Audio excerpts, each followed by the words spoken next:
samedi 24 juin, je crois, vers midi.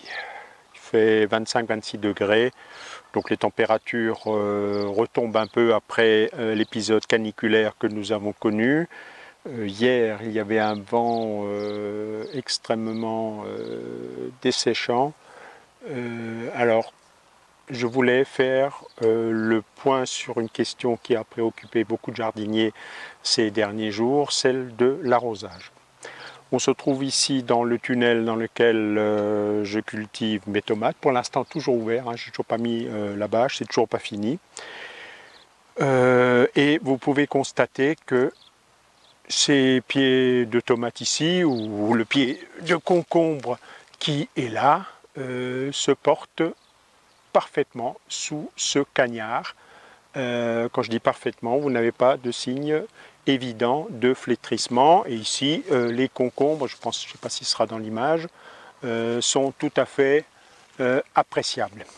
Un rapide gros plan sur ces concombres qu'on n'a pas vu, je pense, tout à l'heure. Donc voilà, une production sans eau apportée. Les tomates également sont en train de se former.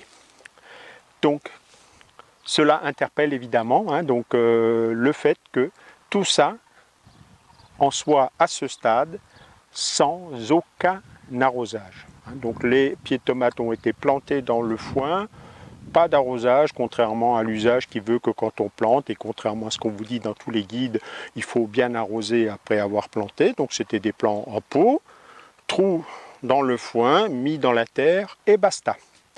Et donc depuis, cela se passe ainsi, y compris donc à travers cet épisode que nous venons de connaître.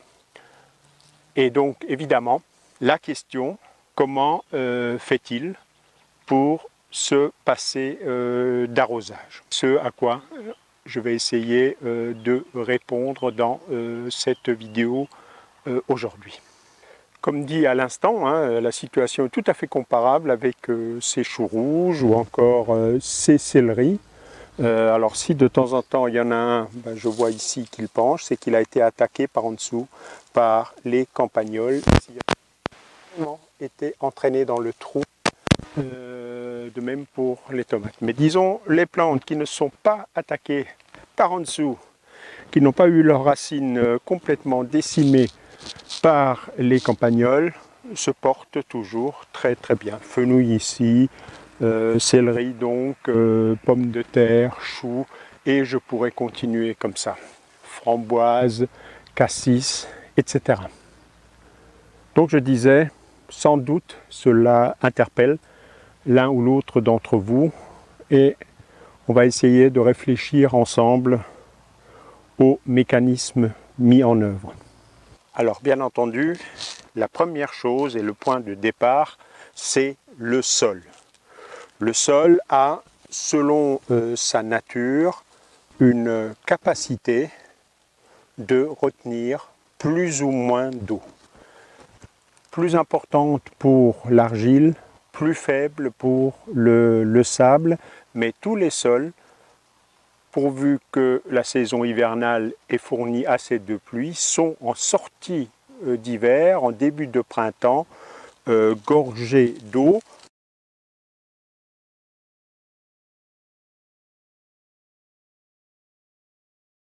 Voire parfois trop gorgés d'eau, ce qui empêche l'oxygénation, l'activité des bactéries, etc. Donc il y a dans le sol, en fonction de l'épaisseur du sol, mon sol est plutôt très peu épais. Hein. Ici, à la profondeur d'une bêche, je racle les cailloux et je ne suis pas loin de la roche-mère.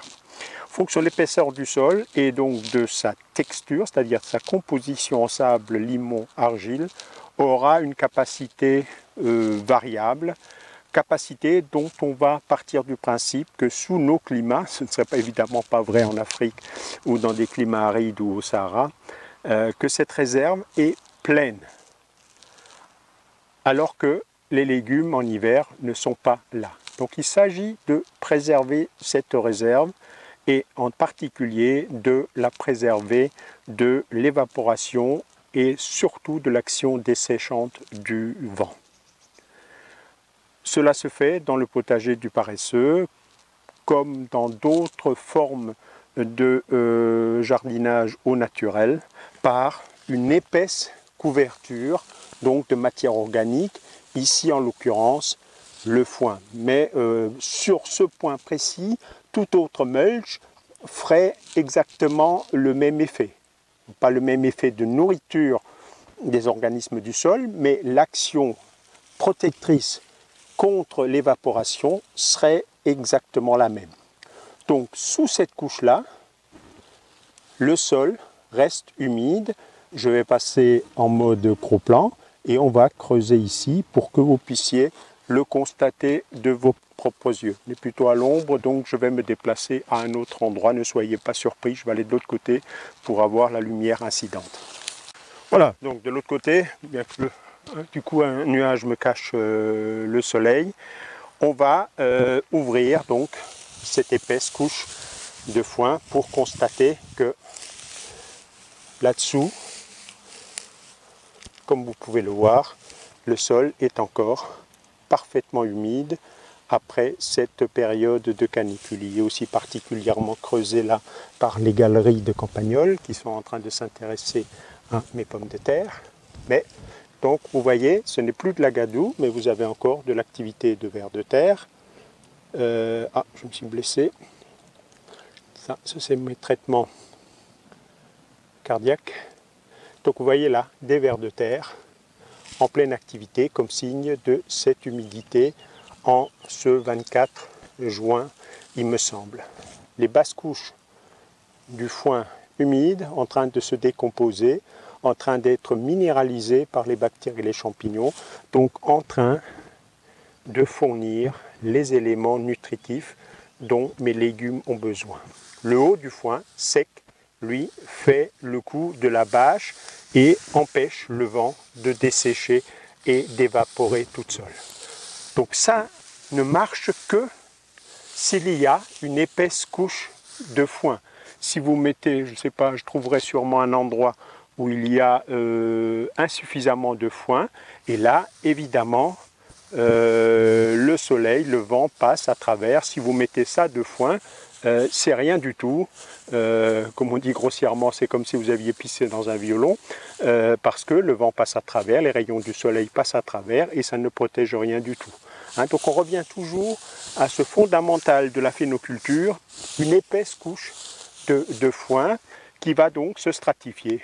Une quinzaine de centimètres secs protège l'humidité, protège le sol, protège les organismes, les vers de terre comme on les a vus, mais aussi donc bactéries et champignons qui décomposent la matière organique. Mais ça, ce n'est qu'une partie de la problématique. Alors que le vent se lève, on va pouvoir voir ici la deuxième partie de la problématique pour gérer efficacement sa réserve d'eau du sol. La deuxième partie, elle est très simple et pourtant très technique.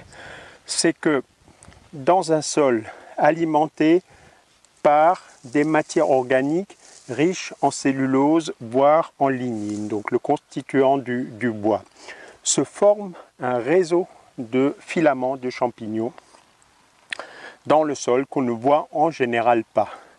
Il se trouve qu'en arrachant ces chicorées pour semer des betteraves rouges, je viens de tomber là sur une image qui est assez rare, où on peut voir comment les racines de cette chicorée sont reliées aux champignons qui forment un réseau. Il faut imaginer là que ces champignons, ça va 1 mètre, 2 mètres, 3 mètres, 5 mètres, descendent en profondeur, vont chercher dans la moindre anfractuosité de la roche-mère l'eau qui s'y trouve et cela circule dans ce réseau de champignons. Au niveau des racines se forme l'association entre ces champignons et les racines du végétal, qu'est-ce que je dis? Les racines du végétal. Donc cette symbiose étant basée sur un échange relativement simple. Le champignon est un hétérotrophe, c'est-à-dire un organisme qui ne peut pas tirer l'énergie de la lumière. Il a besoin que des autotrophes, par exemple cette salade, fassent la photosynthèse pour lui et fabrique on va dire pour simplifier, des sucres nutritifs pour lui. En revanche, lui a une capacité d'extraction que n'ont pas les végétaux. Au niveau des racines, donc de ce qu'on appelle des mycorhizes, donc une association champignon, myco, rhizes, racines, comme dans rhizome. Donc cette association étant ce qu'on appelle une symbiose, c'est-à-dire une association à but, à bénéfice plutôt réciproque. La plante, elle gagne quoi? Elle gagne la capacité d'explorer des mètres de sol qu'elle ne serait pas capable d'explorer par ses racines, en échange de perdre un peu de sucre. Le champignon, il gagne quoi? Il gagne l'énergie vitale, sa nourriture. Alors, ce pied-là, je l'ai arraché et j'ai vu là-dedans qu'on pouvait observer ce phénomène. Je vais essayer de vous le filmer en gros plan. Vous pouvez voir ici cette interconnexion de ces parties grisâtres, donc de ce mycélium. Le mycélium, c'est des filaments du champignon qui se regroupent pour donner ces parties blanchâtres qu'on voit souvent sur des copeaux de bois qui sont en train de se décomposer. Donc ici, départ de ce mycélium que évidemment j'ai cassé, mais dont on va voir l'autre partie là-bas dans le trou où se trouvait cette chicorée. Malheureusement, je ne suis pas un cinéaste professionnel et je n'ai que du matériel amateur, donc je suis limité par le grossissement, mais ici au bout de cette paille, vous voyez les mêmes touches grisâtres que celles qu'on a vues à l'instant sur les racines. Donc c'est là que se faisait la connexion entre les racines de cette chicorée et le réseau de mycélium, donc de filaments du champignon, qui draine l'eau et les éléments minéraux, sans doute sur une surface de, je ne sais pas moi, 1, 2, 3, 4, 5 mètres carrés. Personne n'a sans doute jamais mesuré l'extension de ce mycélium.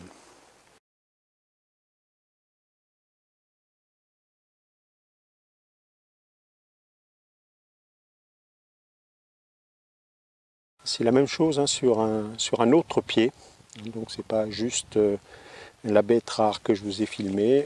On peut partir du principe que c'est tout à fait généralisé à l'ensemble de cette culture.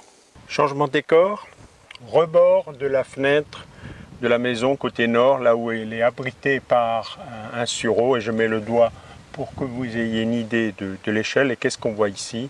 On voit ces magnifiques taches jaunes, il y en a des grises aussi juste à côté. Qu'est-ce que c'est?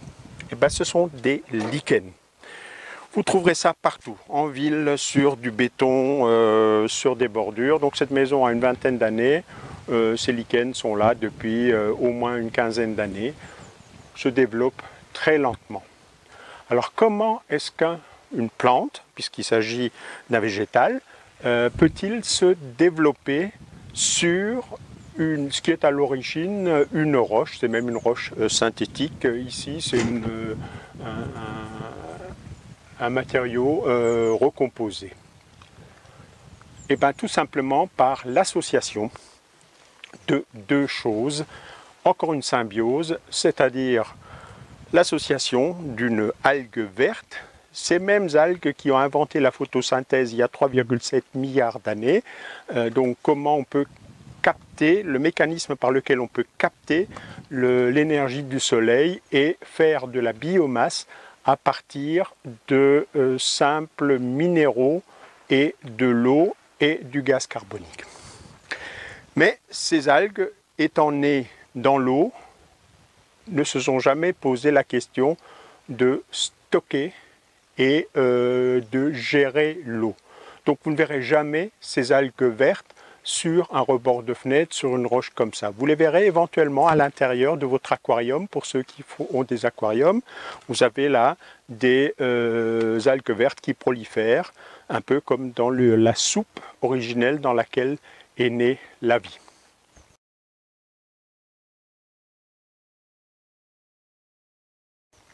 Alors, quelle est l'astuce? L'astuce a été pour ces algues de s'associer avec un champignon qui lui est absolument incapable de vivre de la lumière, hein, mais qui a cette remarquable capacité de retenir l'eau, d'agir un peu comme une éponge, et en même temps d'extraire les minéraux.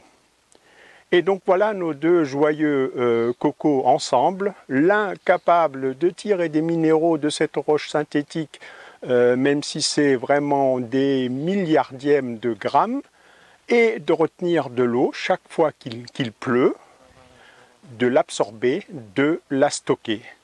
Et l'algue verte, même si là elle est colorée plutôt en jaune, donc avec des pigments jaunes qui peuvent aussi intervenir dans la photosynthèse, va, chaque fois qu'il pleut, synthétiser un tout petit peu de biomasse pour se nourrir elle et pour nourrir son acolyte, le champignon. Et c'est ainsi que cette association, depuis sans doute quelques centaines de millions d'années, voire quelques milliards d'années, je ne connais pas exactement à partir de quand sont apparus les lichens, est capable de prospérer sur n'importe quel support ingrat. Les pierres, les bétons en ville, les écorces des arbres. Quand vous promenez en montagne, vous avez ces espèces de barbes qui pendent parfois. Tout ça, ce sont des lichens qui utilisent donc cette force qu'a été l'union de ces deux organismes.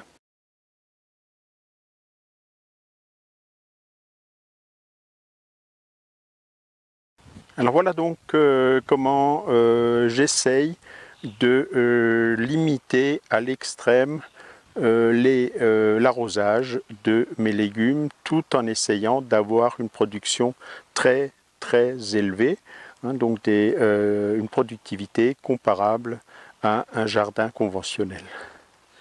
Bien entendu, ne me comprenez pas de travers, je n'ai pas dit qu'on peut se passer d'arrosage.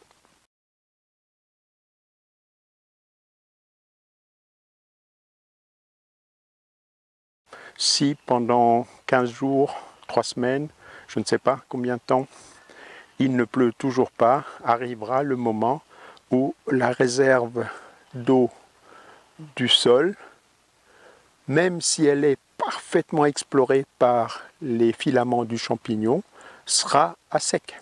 Hein. Si vous voulez traverser le Sahara, même si vous prenez un véhicule très économique, prenez une C1 avec un réservoir de 35 litres, arrivera le moment où ce réservoir sera vide. Donc il vous faudra emmener des jerrycans. Même chose dans mon jardin, je peux repousser énormément, je pense, les limites, et je vous tiendrai au courant de ce qui se passe notamment dans le tunnel à tomates. Repousser les limites, mais il arrivera un moment où s'il ne pleut pas, c'est-à-dire si on ne refait pas le plein de mon réservoir, arrivera le moment où ces mécanismes-là n'y pourront plus subvenir aux besoins des plantes. C'est ce qui se passe dans ce qu'on appelle les déserts chauds. Il ne pleut pas assez, puis à un moment donné, il n'y a plus de miracle possible. Même les lichens ou les mycorhizes ne peuvent plus sauver les végétaux.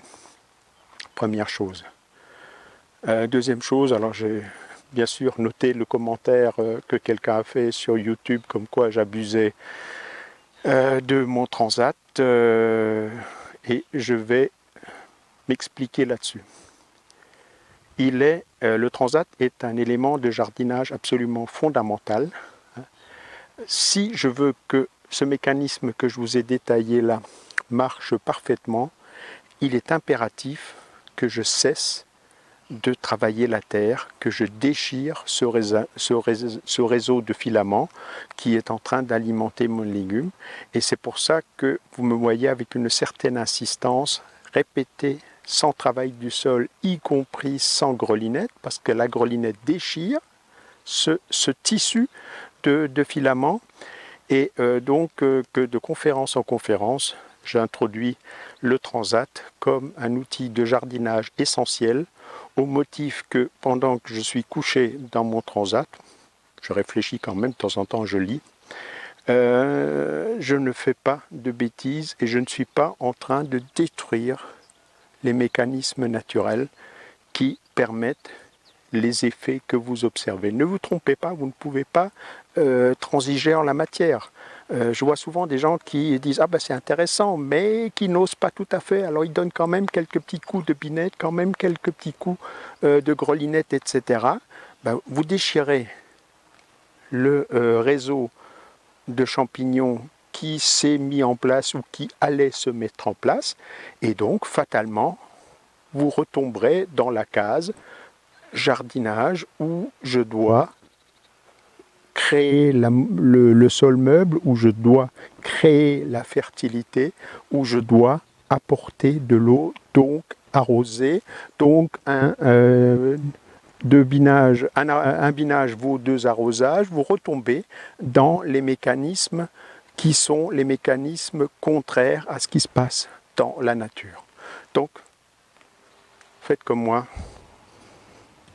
achetez un de ces machins, méditez à ce que je viens de dire et laissez les mécanismes s'occuper de vos légumes dans la limite que j'ai dit. Je n'ai pas dit que si il ne pleut pas dans les 4 semaines qui viennent, je pourrais continuer à me dispenser d'arrosage. Peut-être que mes réservoirs ou les réservoirs de mon sol sont vides. Allez, je ne sais pas si elle est plus courte que les autres, celle-là, mais je vais m'arrêter là. Ciao et à une prochaine.